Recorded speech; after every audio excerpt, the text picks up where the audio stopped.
In October of 1997, a quiet Oregon town was rocked by a single phone call. A neighbor spoke of disturbing noises spilling from a locked barn on the Blackwood property. When deputies forced open the rusted chains, the scene inside defied belief. 7 men, frail and disfigured, huddled in the shadows. Their bodies bore the unmistakable marks of generations of inbreeding. Their eyes, hollow and vacant, told of decades spent in captivity, trapped in a nightmare designed by their own bloodline. This was no accident of history. It was a deliberate experiment, carried out in secret by men who believed purity of lineage outweighed humanity itself. What unfolded in that barn became one of the most disturbing discoveries in American history, the story of the most inbred men ever found in the United States. If you're ready to uncover this chilling hidden history, go ahead and hit that like button. Subscribe so you don't miss more untold stories like this one, and share it with someone who thinks they've heard it all. The chill of October 1997 hung heavy over Oak Ridge, Oregon. Sheriff Thomas Wilkins received an unusual call. A man claimed he heard disturbing cries from the old Blackwood farm. "They're not animals," the caller insisted grimly. Sheriff Wilkins, skeptical yet unsettled, gathered 3 deputies. Together they drove toward the outskirts of town, the dense forest pressing close on both sides of the road. The Blackwood farm loomed like a forgotten relic. The property itself seemed hostile. Barbed wire fences surrounded acres of tangled brush. The farmhouse sat dark, windows boarded, but it was the barn, sealed with heavy chains and padlocks, that demanded attention. As deputies cut through the locks, a stench burst outward. It wasn't the smell of livestock. It was thicker, sour with decay, ammonia, and something else altogether, the unmistakable scent of human confinement. The men exchanged uneasy glances. Stepping inside, flashlights pierced the darkness. What they revealed silenced the room. 7 men, gaunt and pale, crouched in filthy corners. Their eyes, sunken yet piercing, seemed to carry lifetimes of suffering. It was a vision from nightmare. The deputies stood frozen. These weren't intruders or vagrants. They were Blackwoods, descendants of the reclusive family that townsfolk had long whispered about. But no one imagined they'd been hidden this way, existing in silence. The men bore strange features. Some had extra fingers, others twisted spines. Their jaws appeared misshapen, teeth crowded unnaturally. Each deformity whispered the same truth. Generations of inbreeding had carved its signature into their very bodies. Sheriff Wilkins radioed for immediate backup and medical teams. Yet even as he spoke, he could hardly find words. These men weren't just victims of neglect. They were prisoners of a twisted legacy. The barn itself was a prison disguised as shelter. The ground floor held a long wooden table and broken benches. Straw covered the corners where the men slept. Buckets served as their only toilets. A ladder led to the upper floor. Deputies climbed cautiously, finding small wooden stalls, each with a ragged mattress and rusted bucket. These stalls weren't bedrooms. They were cells. Isolation had been designed into the architecture. One deputy whispered, "This was never a home." He was right. Every detail, from boarded windows to chained doors, spoke of deliberate confinement. This wasn't poverty or ignorance. It was intentional, systematic, and cruelly precise. The men huddled close together, trembling. They didn't resist. They didn't speak. Their silence seemed heavier than the stench. It was the silence of generations who'd been taught fear, obedience, and nothing more. When paramedics finally entered, their shock was immediate. They found malnutrition, untreated injuries, and deformities rarely seen outside textbooks. The eldest, estimated around 40, barely weighed 100 pounds. The youngest, scarcely into adolescence, trembled like a cornered animal. Doctors later described their condition as incompatible with dignity. Yet even those clinical words failed to capture the despair in the men's eyes. They weren't simply unhealthy. They had been stripped of what it meant to live. Authorities soon pieced together a grim truth. This wasn't random cruelty. This was heritage, enforced by Jeremiah Blackwood, the patriarch. For decades, he'd orchestrated a closed bloodline, convinced purity outweighed survival. The barn was his stage. Inside, Jeremiah's rules were law. Brothers were paired with nephews, sons with uncles. Generations of forced unions piled atop one another until deformity became inevitable. The men before deputies were not accidents. They were outcomes of obsession. That night, Oak Ridge changed forever. What began as a single phone call spiraled into one of the darkest discoveries in American history. The Blackwood barn, long hidden, had finally revealed its secret. 7 broken men, products of deliberate inbreeding. And as investigators prepared for what lay ahead, one chilling question remained. If this was what they found now, how deep did the Blackwood nightmare truly run? The Blackwood nightmare did not begin in 1997. Its roots stretched back generations to 1931, when a man named Elijah Blackwood bought a vast Oregon property at a suspiciously low price during the Great Depression. The land itself carried a dark reputation. Local men whispered it was cursed, scarred by a previous tragedy. But Elijah, penniless after losing everything in the economic collapse, saw it as a fresh start for his sons. Elijah was a hard man, distrustful of outsiders. He taught his sons that the world was corrupt, that townsfolk couldn't be trusted, and that only blood bound by blood would ever endure hardship. In those early years, the Blackwoods lived in almost total isolation. Elijah took his sons to town only a few times a year for basic supplies. School, neighbors, and friendship were forbidden. His word was final law. The community noticed the Blackwoods' reclusion. Men who worked at the lumber yard whispered about how Elijah's boys never attended church or school. They appeared only when necessary, silent shadows beside their father's towering figure. World War II brought recruiters to Oak Ridge, searching for strong young men. When an officer approached the Blackwood property in 1943, Elijah met him with a shotgun, declaring no Blackwood would ever fight for government or stranger. The recruiter left unsettled. The incident reinforced what neighbors already believed. The Blackwoods weren't just eccentric. They were dangerous, aggressively determined to cut themselves off from society. Each son grew under a shadow of paranoia. As years passed, Elijah's philosophy deepened. He drilled into his sons the idea that survival depended on loyalty to kin above all else. Outsiders were weakness. Community was corruption. Blood must remain within blood, no matter the cost. By the 1950s, the Blackwoods had become more myth than family in Oak Ridge. Men spoke of them only in hushed tones at the diner, warning travelers not to wander near their land after dark. When Elijah's eldest son, Harold, inherited leadership after his father's decline, he enforced the same rules. He expanded fences, limited even the rare town visits, and demanded complete obedience from his brothers and nephews. Harold's authority was absolute. He insisted that knowledge from outside was poison, banning books and radios. The only voices his sons and brothers ever heard belonged to other Blackwood men. The world beyond grew alien and hostile. Tragedy struck in 1978 when Harold was killed in a tractor accident. His sudden death left a vacuum of power. Into that void stepped Jeremiah Blackwood, Harold's 22-year-old son, determined, intense, and far more dangerous. Unlike his father and grandfather, Jeremiah was obsessed with the idea of legacy. He collected notebooks where he cataloged every physical detail of his kin: hair texture, eye color, jawline. To him, these traits were sacred. Jeremiah believed the Blackwood bloodline had been chosen.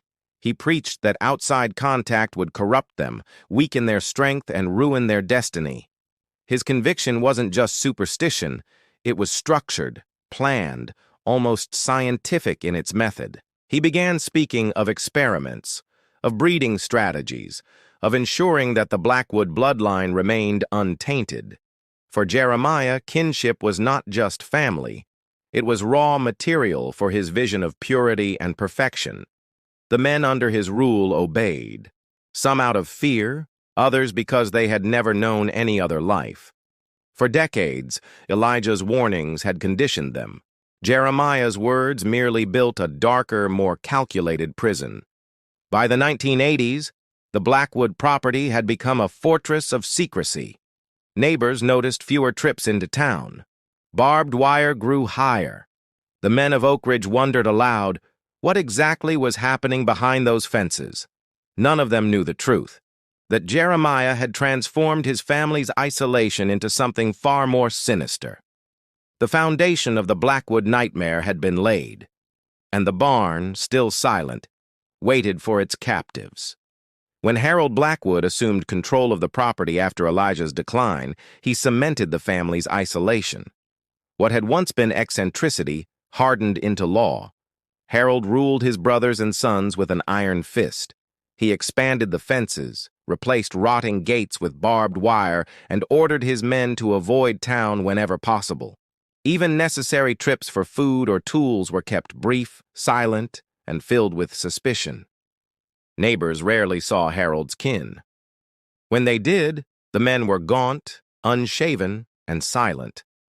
They walked with their heads down, eyes fixed on the ground, as though contact with strangers might infect them. Harold banned education. He refused to allow his sons or brothers into schools, insisting he alone would teach them. But his teachings were sparse, limited to scripture, superstition, and his endless warnings about outsiders. He spoke often of betrayal. According to Harold, outsiders wanted their land, their blood, their strength. Only loyalty to kin could protect them. His sons grew up hearing this sermon until it became unquestioned truth. By the mid-1960s, the Blackwoods had vanished from community life.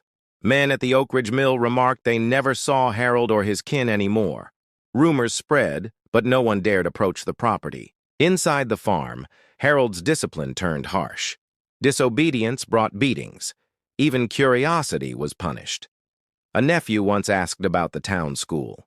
Harold struck him, declaring that no Blackwood would ever bow to government men. Isolation became routine. Birthdays passed without celebration. Seasons came and went without visitors. Every boy grew into a man knowing nothing beyond the farm. Harold had succeeded in severing them from the wider world. Yet Harold's control came with paranoia. He feared his men might wander, drawn by temptation.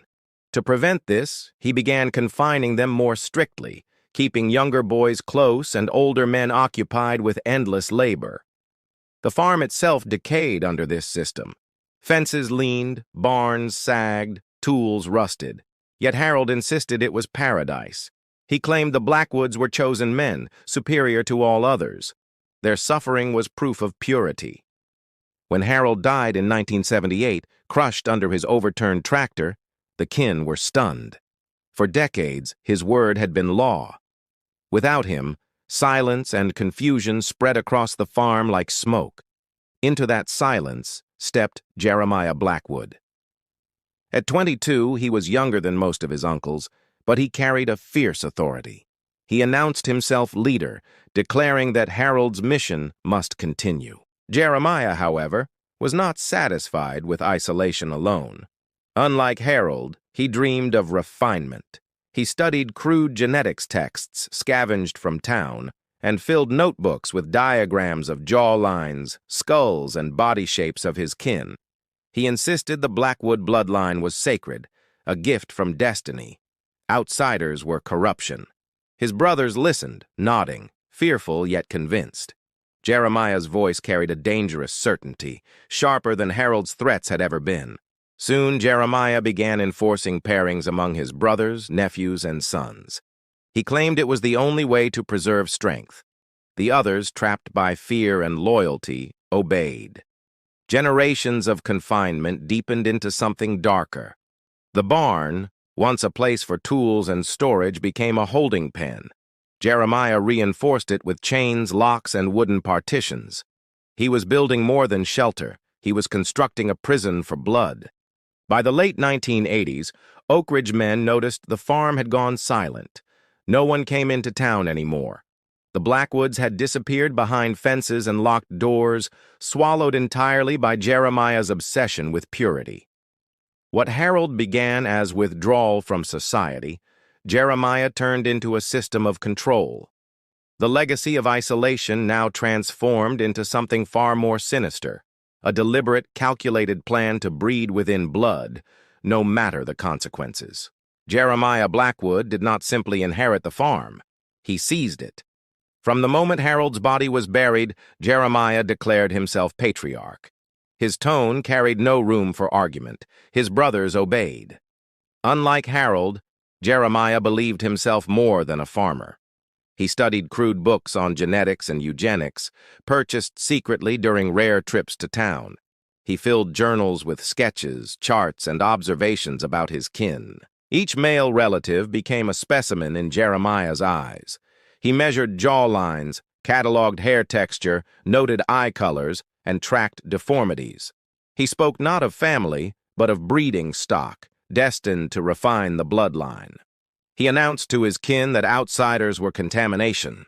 To Jeremiah, Oak Ridge men were weak, poisoned by alcohol, greed, and disease.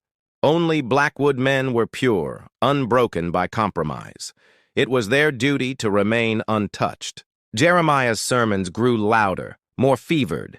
He told his brothers and sons that the world beyond their fences was doomed, collapsing. Only the Blackwood bloodline would endure, chosen to rebuild mankind after catastrophe. The barn became Jeremiah's laboratory.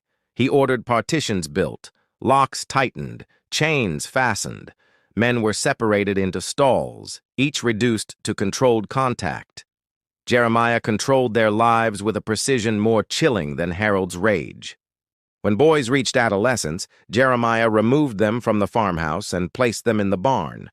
He declared them ready for the next stage, controlled unions among uncles, brothers, and cousins. Blood was to remain closed. Some resisted, confused by his demands.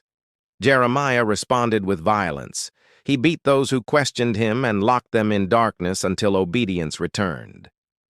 Fear replaced resistance, and silence became the norm inside the barn.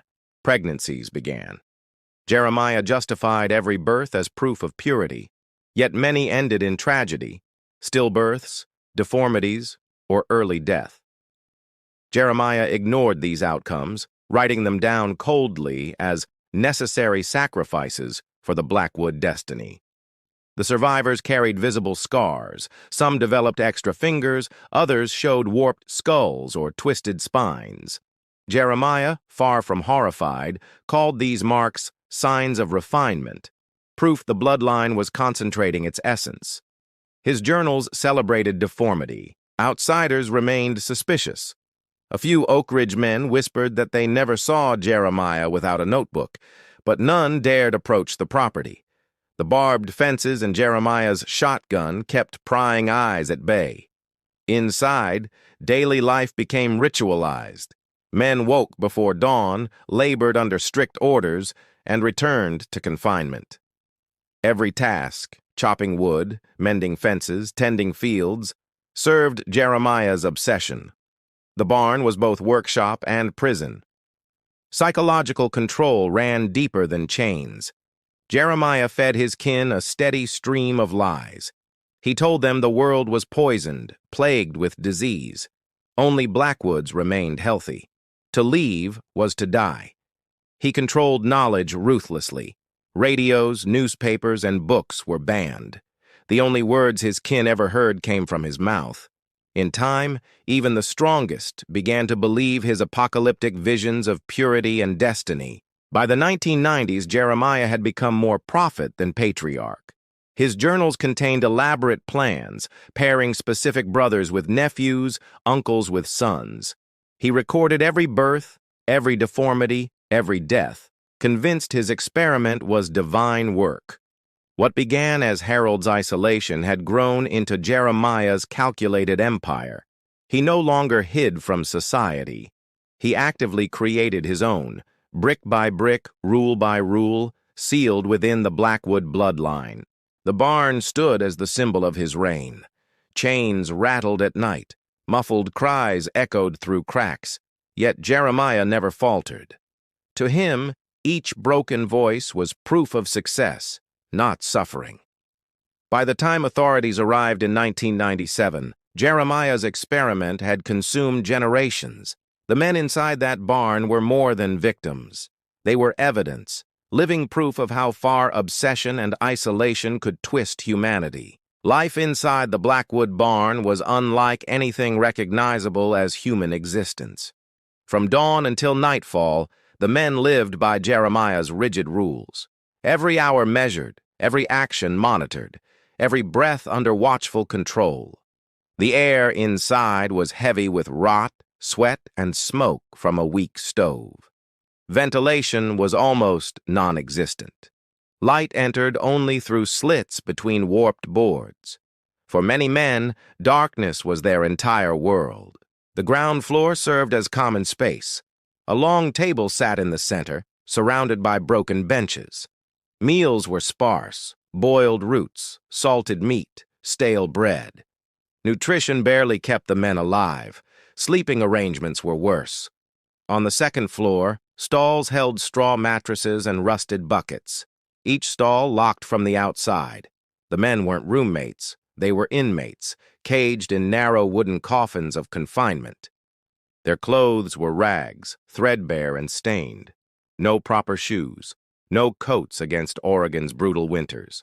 Some men wrapped themselves in burlap sacks, desperate for warmth, yet still shivering as icy winds crept through the cracks.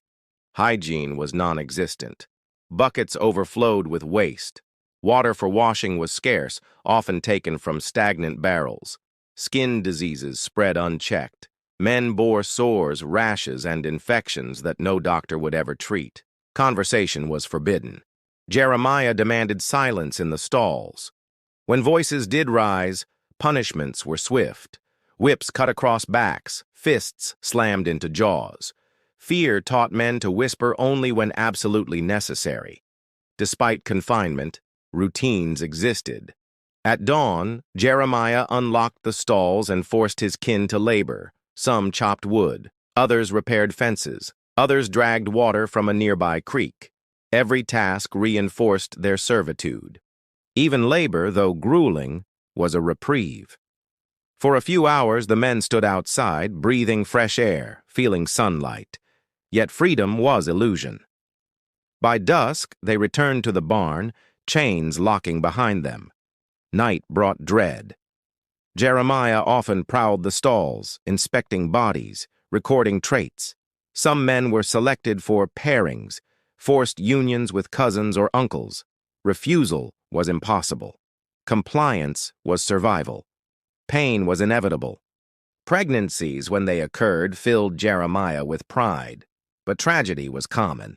Stillbirths, deformities, and deaths followed. The men grieved silently, yet Jeremiah recorded every event as data, never mourning. To him, loss was refinement. Over time, deformities grew undeniable. Extra digits, malformed jaws, twisted legs. Some men struggled to walk, others spoke with slurred voices, others barely spoke at all. Jeremiah called them successes, yet their suffering spoke otherwise. Psychological torment ran deeper. Jeremiah convinced the men that outsiders were diseased monsters, waiting beyond the fences. He said leaving would mean death. With no proof otherwise, generations grew believing the world was poison. Their only knowledge came from Jeremiah's mouth. He spoke of destiny, of chosen bloodlines. To resist him was to betray heritage. To obey was survival. Slowly, individuality disappeared, replaced by blind obedience to a self-made prophet. The barn itself became timeless. Days blurred. Seasons passed unnoticed except for biting cold and suffocating heat. Men forgot birthdays, ages, years. Life was measured only in punishments, labor, and Jeremiah's obsessive rituals. One man later testified he dreamed of sky. He had seen it once through a crack in the roof, blue and endless.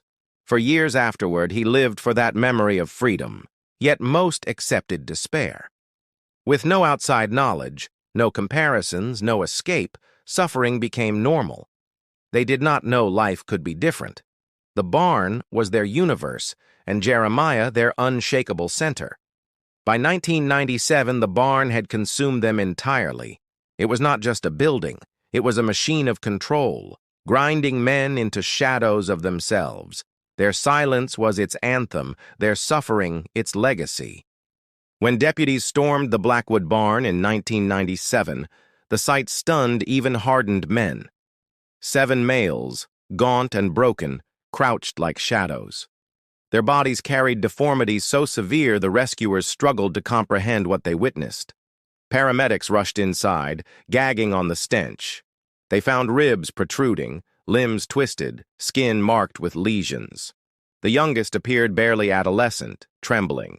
The eldest, frail as bone, stared blankly, as if hollowed from within. Sheriff Wilkins called for immediate medical evacuation. Stretchers carried the men out, each blinking against daylight many had never seen clearly before. For some, it was the first sunlight in decades. Confusion overtook them. At Oak Ridge General Hospital, teams of male doctors worked tirelessly. They documented conditions: polydactyly, severe scoliosis, heart malformations, and dental collapse. One geneticist remarked he had never encountered so many recessive traits concentrated in one lineage. The men bore identical features, as though carved from the same distorted template. Narrowed skulls, wide-set eyes, and misaligned jaws revealed the extent of Jeremiah's systematic inbreeding. To outsiders, they seemed uncanny reflections of one another. Beyond physical trauma, doctors observed psychological devastation. Some men spoke only in fragments, others were mute, incapable of forming words. Years of confinement had stunted language, leaving communication limited to gestures and haunting sounds. A coroner named Dr. Michael Stevenson examined them and concluded their state was incompatible with dignity. His notes described not only broken bodies but shattered spirits, men conditioned to accept imprisonment as the natural order. Journalists soon descended upon Oak Ridge. Headlines branded them the most inbred men in American history. Cameras captured pale faces, vacant eyes, and twisted hands, images that spread nationwide, shocking a public unprepared for such discovery. Investigators scoured the barn afterward. They uncovered Jeremiah's journals, stacked floor to ceiling. Each contained diagrams, pairings, notes about traits. He had chronicled every birth, every deformity, every death, like a scientist recording an experiment. The journals removed all doubt. These men were not neglected by accident. They were crafted, generation by generation, through Jeremiah's deliberate obsession with purity.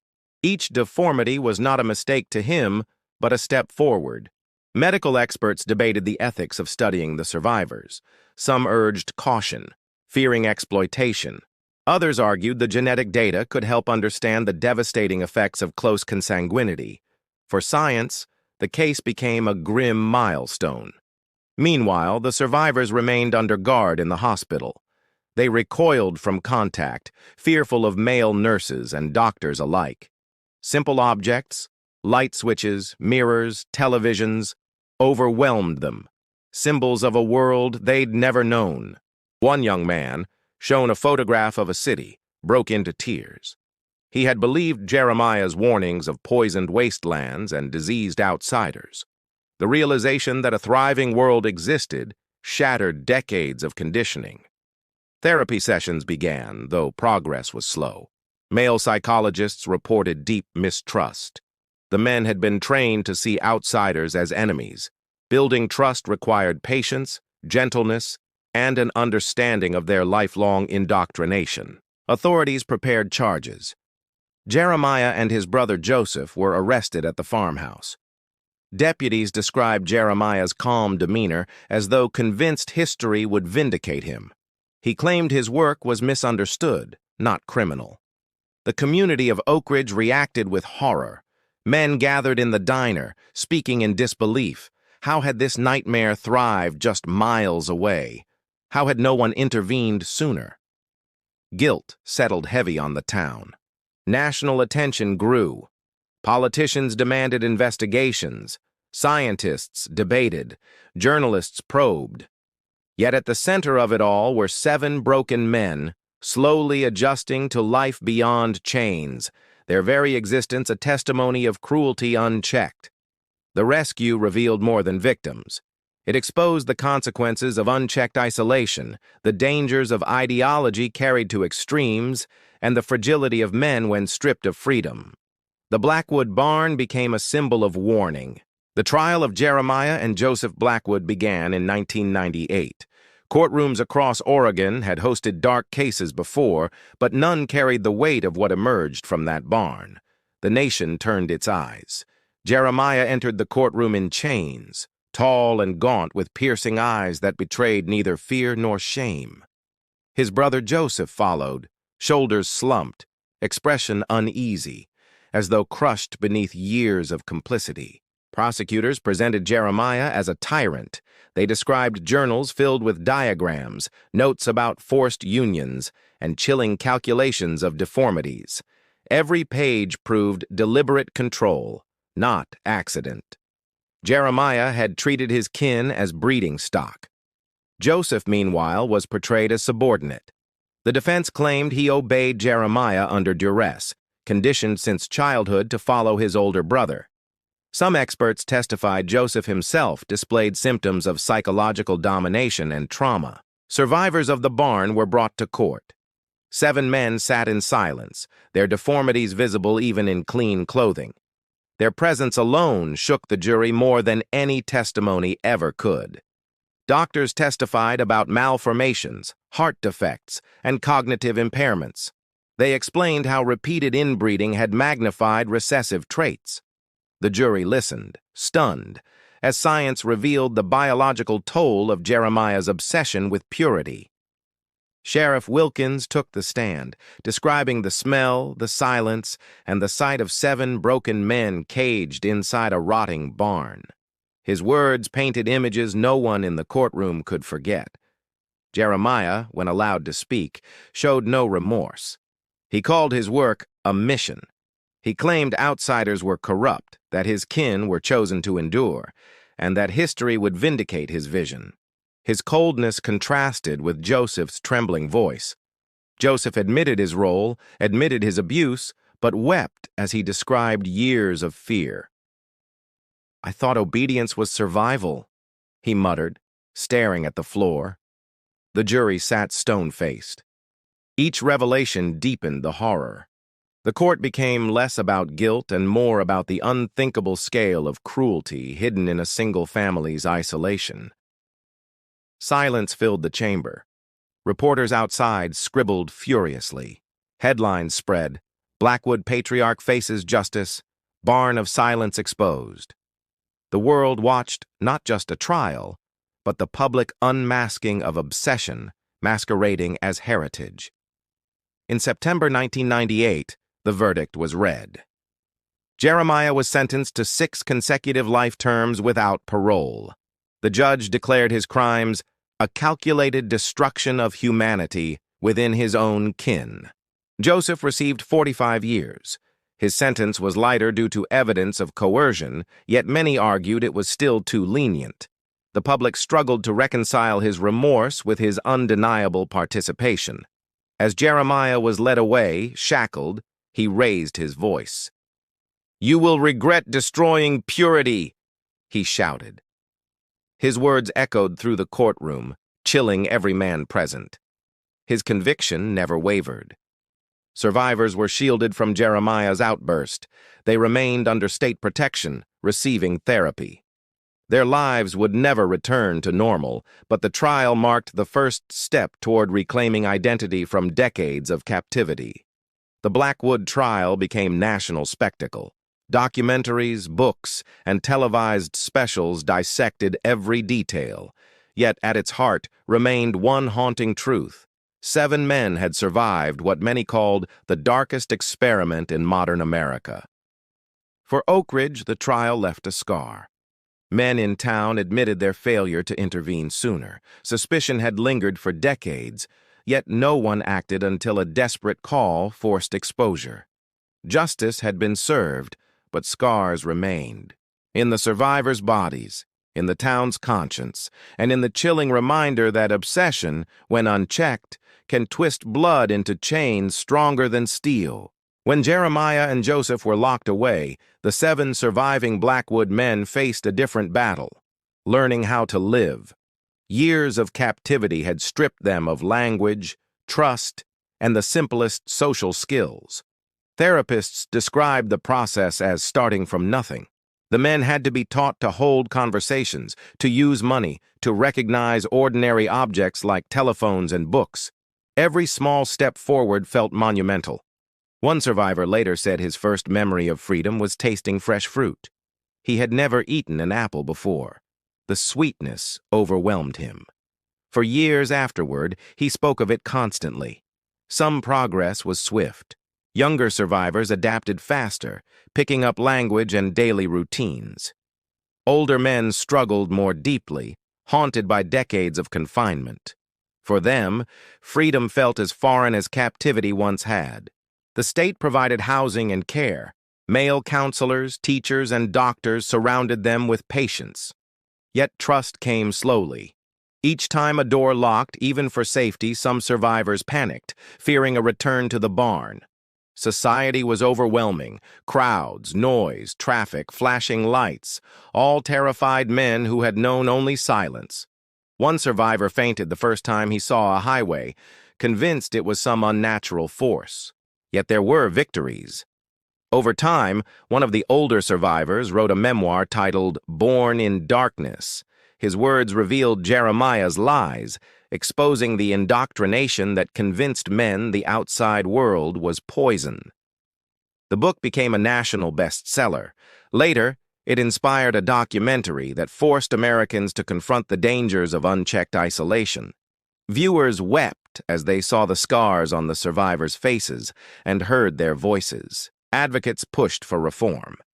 In 2003, Congress passed the Blackwood Law, requiring closer oversight of isolated households, stricter checks on homeschooling, and better training for rural officers to recognize abuse hidden behind fences.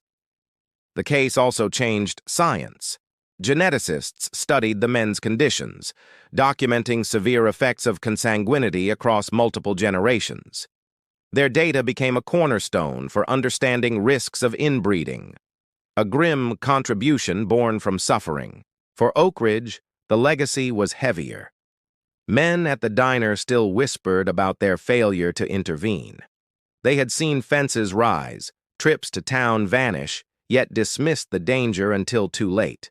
In 2015, the barn itself was demolished. State officials leveled the rotting structure and erected a simple memorial, a bronze plaque reading, "To honor resilience of the human spirit against cruelty." Men gathered silently that day. Survivors did not attend the demolition. For them, the barn was too heavy a memory. Yet some expressed relief, knowing the structure could no longer stand as a monument to their suffering. Even decades later, scars lingered. Many survivors lived with chronic illness, skeletal deformities, and psychological trauma. Yet they formed a brotherhood, united not just by blood but by the shared endurance of Jeremiah's nightmare. One survivor became an advocate, speaking at universities and conferences. His voice shook, but his message was clear. Isolation is a weapon. Obsession is a prison. No man deserves the chains we carried. His words inspired many. Communities became more vigilant. Law enforcement grew more proactive. The Blackwood tragedy reminded society that silence and secrecy could conceal horrors unimaginable if left unchallenged. The story of the Blackwoods endures not as curiosity, but as warning. It shows how obsession can twist loyalty into cruelty, and how unchecked isolation can transform kinship into captivity. And yet, amid the darkness, the survivors proved that even broken men can rise. Their legacy is not Jeremiah's obsession, but resilience. a testament to the strength of those who endured the barn of silence.